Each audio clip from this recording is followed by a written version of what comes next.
Shalom. Today we are going to get into Genesis chapter 8, verse 1 reads, And God remembered Noah, and every living thing, and all the cattle that was with him in the ark, and God made a wind to pass over the earth, and the waters assuaged.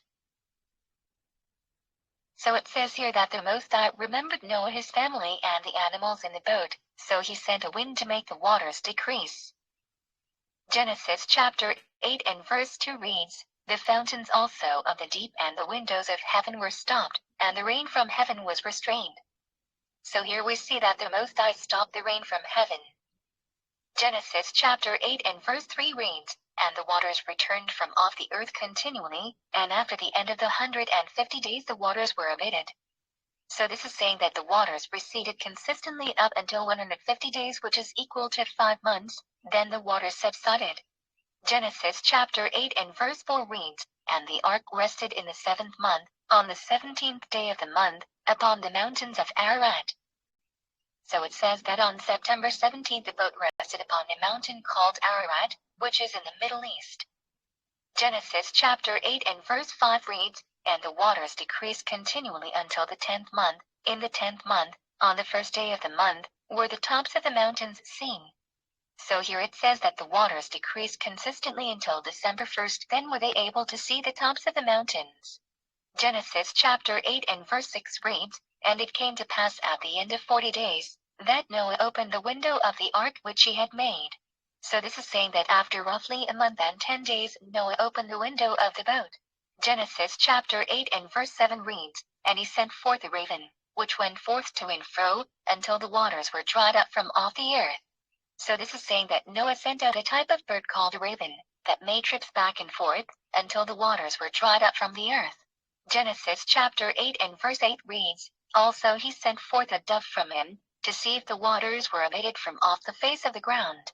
So we see here that Noah sent another type of bird called a dove, to check to see whether the water had decreased. Genesis chapter 8 and verse 9 reads, But the dove found no rest for the sole of her foot, and she returned unto him into the ark, for the waters were on the face of the whole earth. Then he put forth his hand, and took her, and pulled her in unto him into the ark. So this is saying that the dove that Noah sent came back because she could not find a place to rest on the earth because of the waters. Genesis chapter 8 and verse 10 reads, And he stayed yet other 7 days. And again he sent forth the dove out of the ark. So here we see that Noah waited a week before sending the dove again. Genesis chapter 8 and verse 11 reads, And the dove came into him in the evening. And, lo, in her mouth was an olive leaf plucked off, so Noah knew that the waters were abated from off the earth.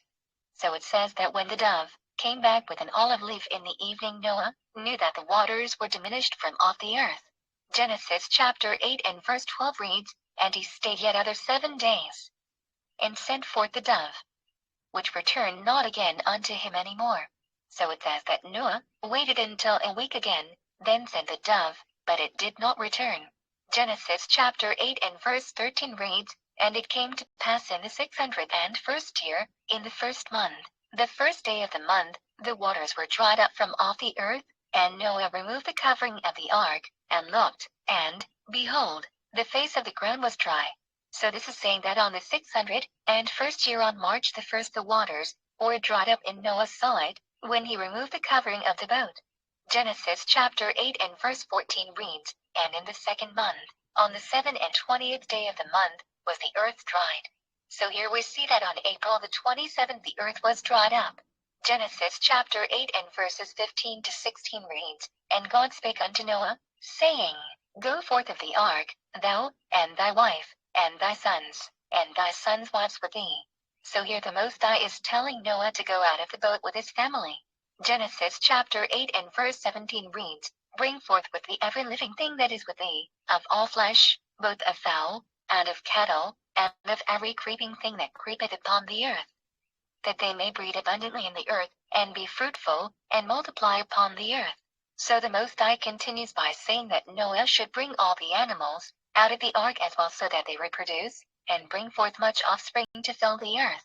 Genesis chapter 8 and verses 18 to 19 reads, And Noah went forth, and his sons, and his wife, and his sons' wives with him, every beast, every creeping thing, and every fowl, and whatsoever creepeth upon the earth, after their kinds, went forth out of the ark.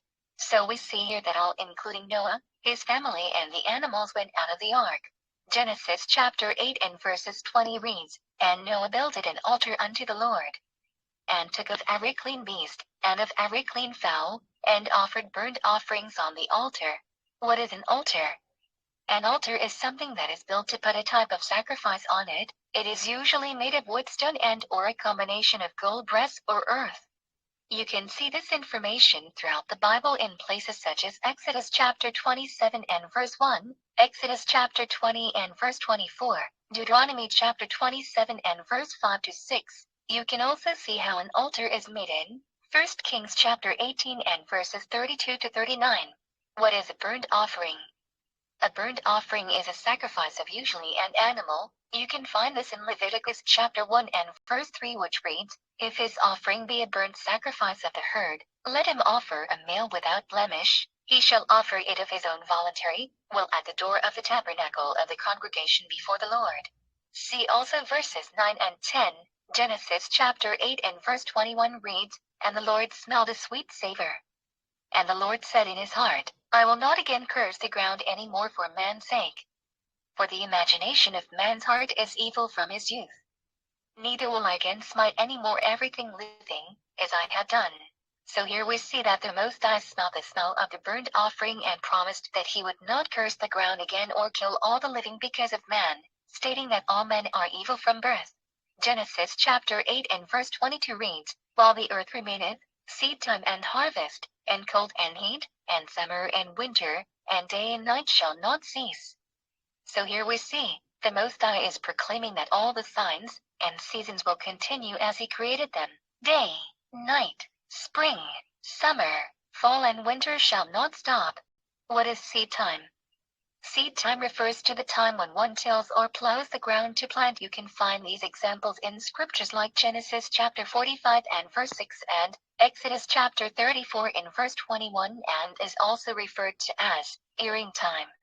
What is harvest? Harvest refers to the time when you reap of the crop that you planted. You can find this in Leviticus chapter 19 and verse 9, and Leviticus chapter 23 and verse 10. This is the end of the study.